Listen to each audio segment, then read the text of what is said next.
Welcome back to my channel Celeb Buzz. Please share and subscribe and press the bell icon for new updates. What if a movie wasn't just a movie? What if it was a confession? A cry no one heard? A scream buried beneath frames of art? And shadows of a haunted soul? Johnny Depp's latest film, 3 Days on the Wing of Madness, is being called many things. A tribute, an artistic gamble, a masterpiece.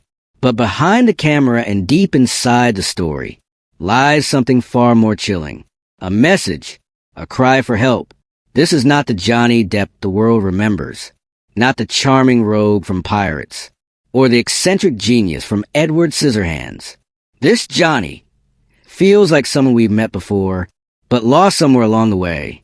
He's older now, 62, a man who's seen too much, felt too deeply, and perhaps broken too silently. He says the film is about Amedeo Modigliani, the Italian painter consumed by passion, addiction, and inner torment. But those who know Johnny best see something else. They see him, boozy, brilliant, restless, lost. He plays a man spiraling out of control, a genius unraveling, a soul set on fire, and never saved in time. But here's the question no one wants to ask. Is he acting?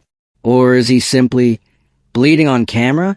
Those closest to Depp are concerned, not because the performance feels too raw, but because it feels too real.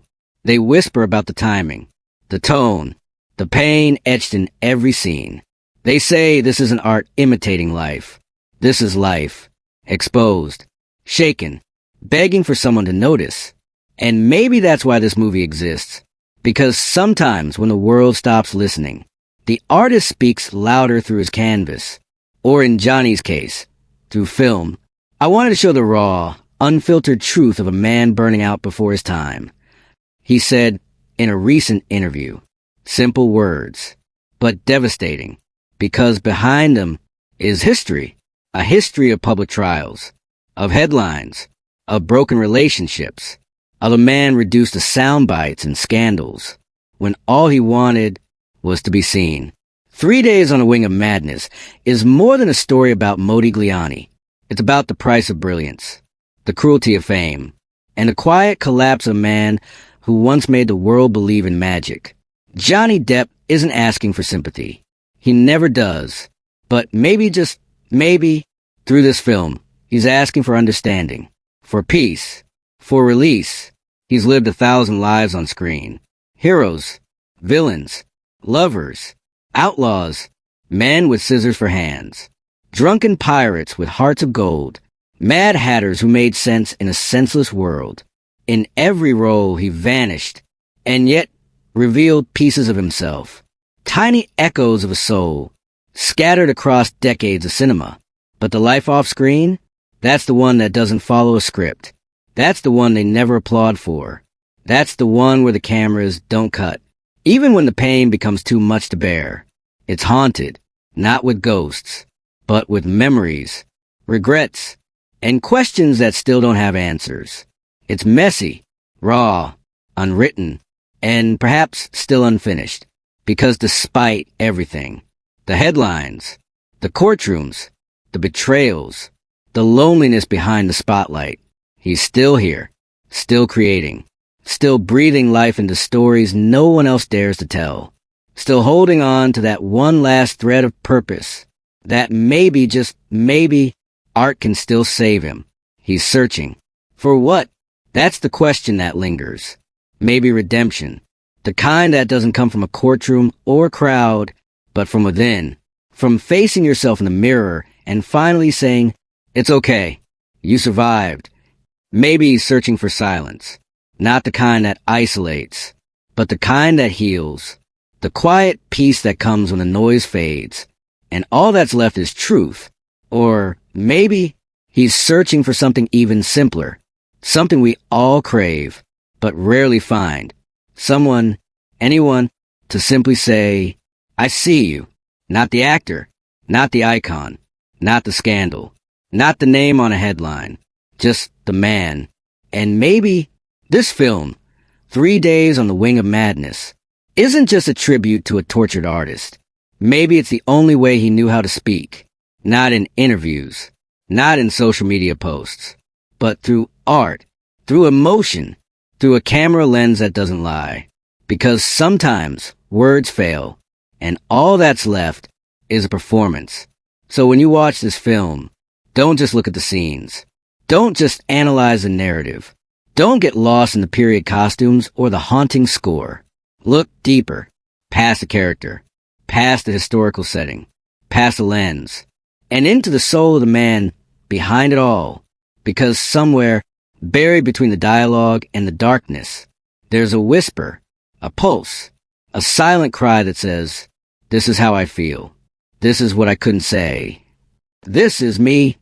A man who once brought dreams to life on screen, now searching through the madness of the world to find his own.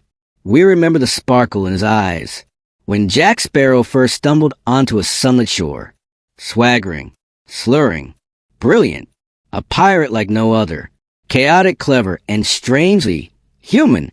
He made us laugh. He made us root for the outcast. He made us believe in freedom, even if it came at the cost of sanity. We remember the whimsy of Willy Wonka, the way he floated between madness and wonder, a chocolate factory filled with color, and a soul filled with shadows. We watched enchanted, but behind the top hat and candy-coated lines, there was something else, something lonely. We remember Edward Scissorhands, soft, silent, gentle, a man built to be feared, but created only to love. He couldn't touch without hurting. He couldn't connect without bleeding. And somehow that role, that fragile, misunderstood figure, felt like a whisper from Johnny's own heart. Because every character, every performance, wasn't just acting. It was escape. It was therapy. It was survival. But do we remember the man? Not the costumes. Not the applause. Not the controversies. The man behind it all. The one who stayed behind when the cameras stopped rolling. The one who bled into his roles. Because he had nowhere else to place the pain. Do we remember the smile? That masked exhaustion? The interviews where he joked, just to distract from the weight in his chest? The red carpets, where he looked like he belonged. But deep down, do you want to be there? Do we remember the storm he never asked to walk into? Johnny Depp was never just playing characters. He was channeling pieces of himself. Through every madman, misfit, and misunderstood soul, he brought to life. He became their voice. Because maybe they were already his.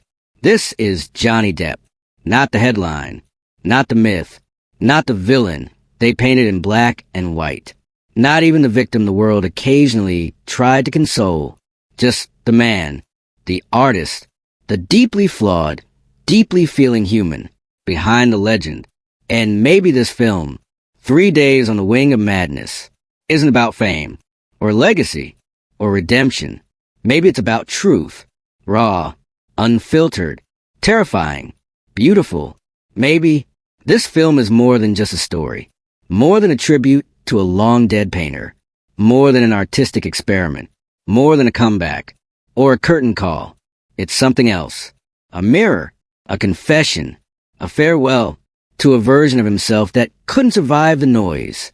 Or maybe it's a beginning, not loud, not triumphant, but fragile, quiet, like the first breath after nearly drowning, a final unraveling, or a delicate rebirth. We may never know for sure, because Johnny doesn't explain. He expresses. He doesn't plead. He performs. He doesn't beg for attention. He hides in plain sight and lets the art speak.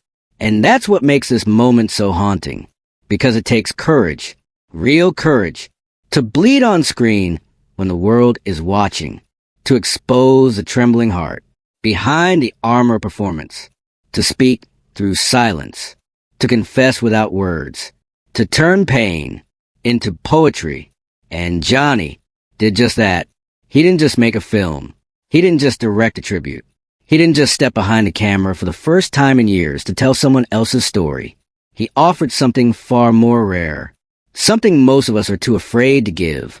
He offered a piece of his soul, not polished, not perfect, not shaped by PR teams or filtered through red carpets.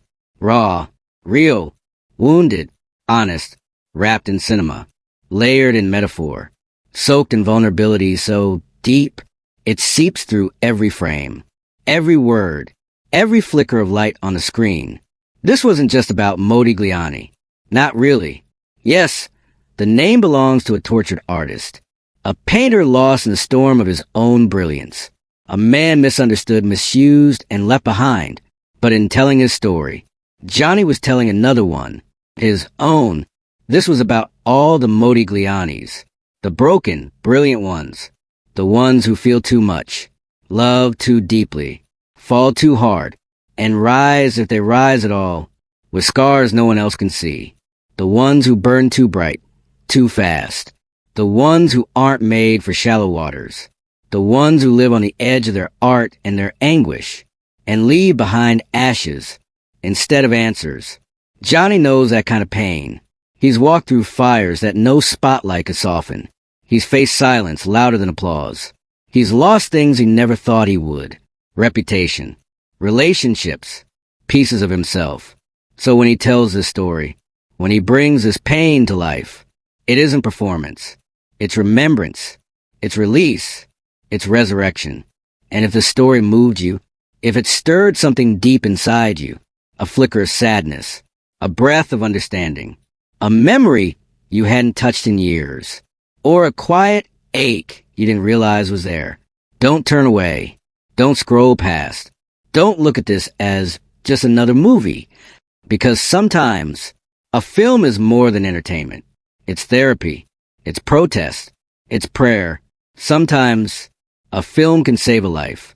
Sometimes a story can say the things we never had the words for, the things we buried, the truths we were too afraid to tell out loud, the shadows we carry, disguised as strength. And maybe, just maybe, Johnny wasn't making this for the critics. He wasn't chasing a review. He wasn't begging for forgiveness or demanding recognition. He wasn't interested in proving anything. Maybe he made it for someone who's sitting in a dark room right now, feeling lost, feeling unseen, trying to understand why the world feels too loud, too cruel, too heavy. For someone who's ever been misunderstood, dismissed, labeled, used. For someone who's been called broken, but still chooses to create, still dares to love, still shows up, even if it hurts to breathe. For the artist too fragile for this world, and yet brave enough to keep painting it. For the soul who's been hell and back, and still keeps going. And maybe he made it for you. Yes, you, the quiet fighter, the silent dreamer, the one who's still holding on, even when no one's watching. Because that's what artists do. They reach across time, across screens, across sorrow, and say what others are too afraid to feel. So take a moment, pause, breathe, let it in, let the emotions settle like dust after storm. Don't rush to the next thing, don't brush it off.